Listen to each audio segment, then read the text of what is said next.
911 operators of Reddit, what's the strangest, serious emergency you've heard? I answered the phone and gave my usual 911. Do you need police, fire, or ambulance? And the person on the other end just started screaming, bees, bees. I assumed that the bees were neither mugging him nor on fire, so I put it through to ambulance because what the even. The emergency itself wasn't particularly strange vaginal bleeding during pregnancy, nor was the call mine, but in training I listened to a call that contained the following exchange. So she's bleeding now? Yep. Where is she bleeding from? From her bottom part. Which bottom part? Sir, I need you to be specific. Her rectum. Front part. Her. Wait. What? Sir, is she bleeding from her rectum or from the front? God damn it, she's bleeding from her pussy hole. 911, what's your emergency? There's a pig in the road. A big one. Sir, where are you? At the stoplight. It's the biggest damn pig I have ever seen. Get someone here now. One stoplight town. The bar is near the intersection. How big is the pig? About the size of a Volkswagen. How much have you had to drink? I'm not drunk. It's a giant pig the size of a small car. What is wrong with you people? Officers show up to find a full-grown hippo that had escaped from the local wild animal park. Big fucking pig. Lots of calls from elderly people hallucinating because of Uti. One woman had been following CPR instructions, and when the crew arrived, she was doing very gentle chest compressions on her slightly confused, but very much alive, cat. We had a lady who would call all the time about people in her yard or on her house, usually doing nasty things. Always a false alarm. This lady had been calling since way before I got my job, and even now after I've switched agencies. She's probably still calling. She's mental, but not a danger to herself or others, so no real need to commit her involuntarily. Well, one day we get a call from her, about a man at her house, causing the troubles for her. My supervisor, who had answered the call, finally got fed up and asked to speak to the man. To everyone's surprise, the woman handed the phone over to the man, and there was someone there. It was her brother. He was there trying to get her committed. We ended up, I believe, asking him to leave the property, because he couldn't have her committed against her will at that time. Just goes to show you that crazy doesn't always mean wrong. A family member was working in an emergency room and said the following case came in about a month ago. A guy got high on PCP, suddenly thinks I'm a bit hungry and would like to have some eggs. Proceeds to cut out one of his testicles and fry it in a frying pan. His girlfriend walks in while he's doing that and goes, what the hell? At which point he's like, oh, whoops, sorry, and tries to put his fried testicle back in his scrotum. Then he was in the hospital. I don't know the result, but I can guess. I've got one for ya. The obligatory not 911, but it'll tie together. So, I worked for an alarm monitoring company. I get an inbound call in the middle of the night from somewhere in Philadelphia. Guy on the line sounds real out of it. Drunk maybe. My first thought was it was someone calling in to cancel a false alarm. Messed up voice was them waking from sleep. Not uncommon. Some alarms start going off in my head. The guy isn't making a whole lot of sense, and it's really hard to get basic information out of him. Eventually I pieced together that he's a gas station worker, and he's been shot. For some reason he dialed the alarm company instead of 911. We weren't even his alarm company. There was probably an old sticker in the shop somewhere, so I've got no info on this guy. Mind you, we don't have any magical reverse phone lookup system, and our systems are locked down such that we can't access a web browser. Genius. I know. Pulled out my phone. Also not allowed. Managed to look up a gas station with the inbound number in Philly. Called 911 and got police and medical out there. No idea how it ultimately shook out. Stayed on the line keeping the guy conscious and talking until they got there, then disconnected. My sister is an EMT in a small rural college town. Apparently there have been more than one calls about horses collapsing and hurting their rider or handler, broken arms, legs, trapped under horse, etc. When she was new to it, someone just described it as a collapsed horse, and she thought that they were supposed to treat the horse's condition. Heard this one the other day, not from the perspective of an operator but close. EMS responds to a call where a man reported having multiple potatoes stuck up his rectum. Not red potatoes. Those big brown suckers. The kicker: I was washing my potatoes in the shower when I slipped and fell and all the potatoes went up there. From an older post. My mom was a dispatcher for 20+ years. The eeriest call she ever told me about was one that started off with no voice, only breathing. She kept asking yes or no questions, working out a system to guess what was going on. Eventually he could talk a little bit and said the person who hurt him was still there. So the officers went in, guns drawn. He'd said the person was there but hadn't specified that they were dead. Turns out the guy couldn't talk because his throat was sliced open, which he had done to himself, to make it look like his wife, whom he had just had attacked him first. I got dispatched for neck pain. Get there. Find out a couple were having on a couch when the female heard a large pop in her head, followed by a splitting headache and nausea. We transport and after a CT scan find that she somehow developed a tear in her arachnoid meningeal tissue. Serious but humorous and odd.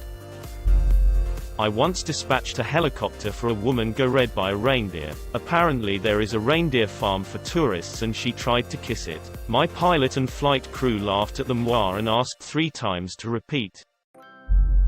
I responded to a man in his whitey-tighties standing on the yellow lines in the middle of the road. Arrived on scene to find this to be true. The reason he was in the middle of the road was to practice his karate moves on cars. Dispatch was even having a hard time keeping from laughing.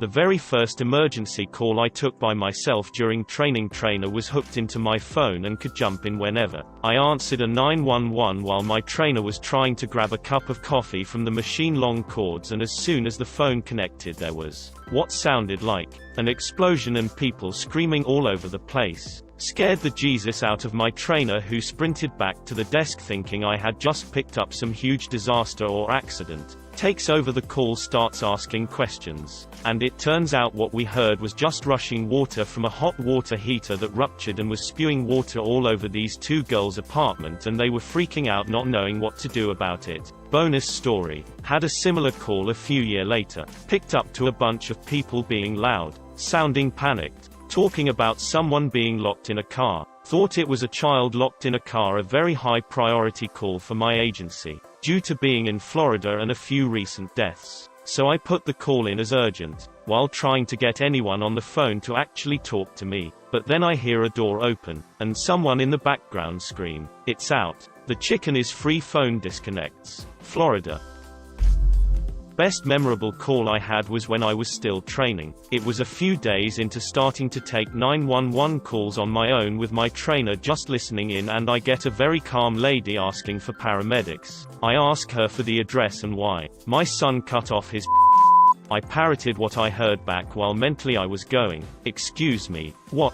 Lady confirms that her son cut off his willy with a knife and there's blood everywhere. Now the whole room is bustling getting the resources I need for this guy with a knife who is probably bleeding out. I ask where her son is in the house, where the knife is, etc. When the lady can't really answer my questions, that's when I know something is up. She has no idea where he is and she never saw him cut anything off. So I ask how she knew her son did this, and she replies, "I have visions and revelations. I can see the knife." Oh boy, it becomes a back and forth figuring out who her son is and if anyone's even hurt. Lady even gave a neighbor's address instead of her own. Eventually we find her son's phone number through associations. The guy is actually just 2 years younger than her and a roommate. So my supervisor hops on the phone and calls the guy and cuts to the chase. "Is this so and so? Did you cut off your That was almost 4 years ago, and I still bring it up to curious new trainees when they ask. Otherwise the other few calls I remember. 1. A drug addict couple birthing their baby in a bathtub. CPS got involved quick on that one. 2. Double homicide. Talked to the teenager that managed to run out of the house after an adult roommate shot and mom and the teen's boyfriend. Teen thankfully wasn't hurt and ran to a neighbor's house. She vividly remembered every detail and was very calm until officers were with her. She was a stellar RP and was very mature. I'm very proud of her keeping herself collected after seeing everything happen. I hope her life has turned for the better since then. 3.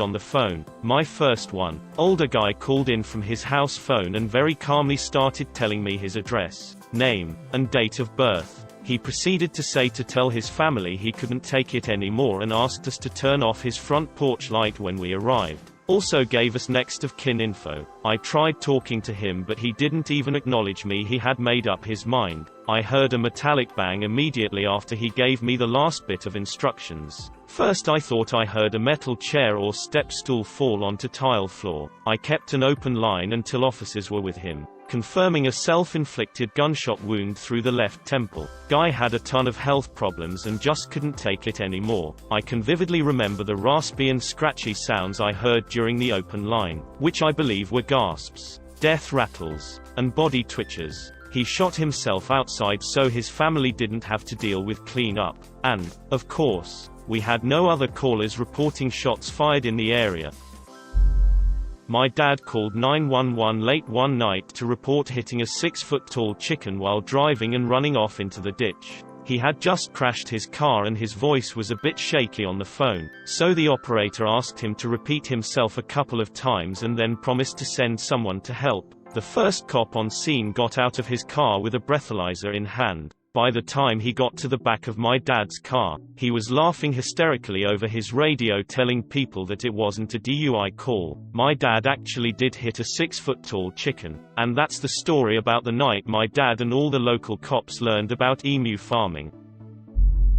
Posted this before, but the first call I took was from a blind elderly male. He called because he had found his son on the floor of a bedroom. He was not responding so I had him tilt his head back and listen for a breath. Nothing. He said he was warm and he had talked with him less than 20 minutes prior so I guided him through CPR, compressions only because of the circumstances. He lived in a rural part of our county and we were low on rigs so we did this for about 12 minutes before help arrived on scene. Ems goes inside and immediately asks for PD. This isn't unusual. Sometimes loved ones can't or don't want to believe that it's too late so we go through the motions until a trained eye is there. PD gets there and asks for a detective. This is also not unusual for younger deaths. 2 hours later and still there it piques my curiosity. I called the first officer that arrived and found out that the poor man had been doing CPR on his now mostly headless son. He had been taking a nap and his son committed with a shotgun. It woke him up but not quick enough for it to register as a gunshot. When I had asked him to tilt his head back he did so by using his chin which was still there. I think it worked out for the best because he had support there when he learned the truth and it didn't make my job any tougher but it definitely made for an unusual start to my dispatch career. Not me, but my dad works in an emergency room, and one time he had to treat someone who had been attacked by an owl. The owl was unconscious on the side of the road, and she thought it was dead. Because she didn't want the children on the school bus to see the dead owl, she decided the best course of action would be to put the owl in the back of her car. Unfortunately the owl wasn't dead. It woke up and attacked her. Okay, so my friend is a former 911 operator and she told me that she got this call from what sounded like an old man. He was telling her that it's been a while and that she should come back over. Like, hey, it's been so long, I miss you. Do you still remember the address? 123rd Street. Remember, she assumed that he was just senile or something. Turns out he had someone in his house and he didn't want them to know he was calling 911. She did dispatch someone to check. Luckily, we got a call from a woman having severe abdominal pains. Simple enough. We asked the normal questions. Are you feeling faint? Are you vomiting blood? Stuff like that. Then we asked if it was traumatic or not.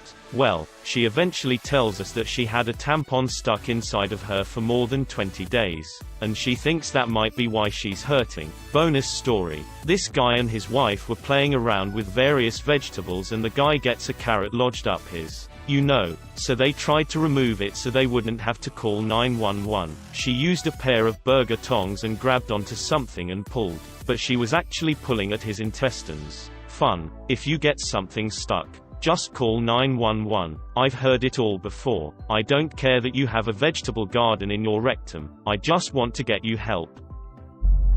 Not me, but my cousin. She had this lady who would call regularly and often make up stories, most likely due to loneliness. but they still had to send someone out every time. So one day when they got a call from her, they figured it would be another one of those calls. Cousin, 911. What's your emergency? Her, there's a lion in my living room. Cousin, there's a lion in your living room. What's it doing? Her, pauses to ask it what it was doing. I don't know. Just standing there. Can you send someone over? Turned out there actually was a lion cub in her living room that had escaped from a circus or something nearby. Obligatory, not a 911 operator, but my soon-to-be mother-in-law. She got a call that a guy and his roommate were doing drugs, and the caller's friend overdosed. So this absolute Mensa hooks up a couple wires to the inside of a toaster, turns the toaster on, and attaches the wires to his unconscious friend's testicles. Honestly, not sure if it successfully electrocuted the unconscious guy, but the caller definitely seemed to think it would wake his friend up. My mother-in-law's response: "Sir, please don't do that again." Woman screaming that her drug addict partner had been bitten by her Weimaraner dog. She was going on about how he loved the dog and the dog was lovely normally, but her partner's finger was bleeding. When the crew got there, they reported back to the control room that the man's arm had been degloved from the elbow down and the dog turned on him because the man was having sex with it. Just say no, kids.